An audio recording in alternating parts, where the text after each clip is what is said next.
You've probably seen the pitch online, right? Buy a house, rent out part of it, let your tenants cover the mortgage, and boom, you're living for free. Well, I'm Zach, and welcome back to Zak Wealth Files. Today, we're cutting through that hype. I'm going to walk you through a real, anonymized purchase of a 4-unit property to show you exactly what happens when you strip away the social media highlight reel. In this explainer, you're going to walk away knowing the exact numbers, the hidden costs, and a crystal clear framework to see if this wealth building strategy is actually right for you. Buy a house, let tenants pay the mortgage, live for free. Look, it's a slogan that makes for fantastic clickbait, but to be completely honest with you, it just falls apart the moment you sit down and run the actual math. Real wealth building is rarely that effortless, you know? To show you what I mean, let me introduce you to a guy named T. 2 years ago, T was 29 and paying about $1,500 a month for a 1-bedroom apartment. He was literally watching that rent money disappear every single month with zero equity to show for it. So he looked into house hacking, and what he found was that while the reality is incredibly powerful, saving him nearly $1,000 a month, it's genuinely a lot more work than the internet claims. Before we get into T's specific financial numbers, we've got to understand the core mechanics of how this works. House hacking simply means buying a small multi-unit building, like a duplex, a triplex, or in T's case, a fourplex. You live in one unit yourself and you rent out the others. The rental income from your neighbors then goes toward covering your mortgage. This strategy works beautifully for folks without massive savings because it unlocks some very specific and entirely legal financing loopholes. Let's anchor this right to your wallet. Normally, if you want to buy an investment property, banks view that as higher risk, right? They usually require a massive down payment, historically around 15 to 25%. But because you intend to actually live in one of these units as your primary residence, certain loan programs drop that barrier to entry all the way down to just 3.5 to 5%. Honestly, that's a total game changer for getting your foot in the real estate door. We aren't looking at estimates here. We're looking at T's actual anonymized closing documents. Let's walk through this clean math. So T found a fourplex listed at $420,000. Using a 5% down loan program, his down payment was $21,000, plus roughly $9,000 in closing costs. So his total upfront cash, about $30,000. Now his full mortgage payment, and importantly, this includes property taxes and insurance, was $3,100 a month. He lived in one unit and rented the other 3 for $850 each. That brought in $2,550 a month. Subtract that from his mortgage, and his out-of-pocket housing cost became just $550 a month. That is a massive $950 savings compared to his old apartment.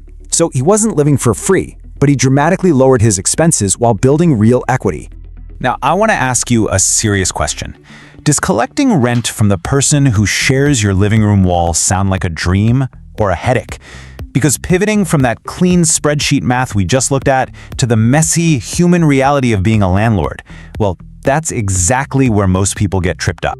So let's talk about the specific trade-offs those viral videos conveniently skip over. T actually had to hold a massive $8,000 in a cash reserve fund completely separate from his initial down payment. Why? Well, because as a property owner, you absolutely have to survive unexpected repairs or worse, sudden vacancies. You cannot do this strategy safely if your bank account goes to zero on closing day.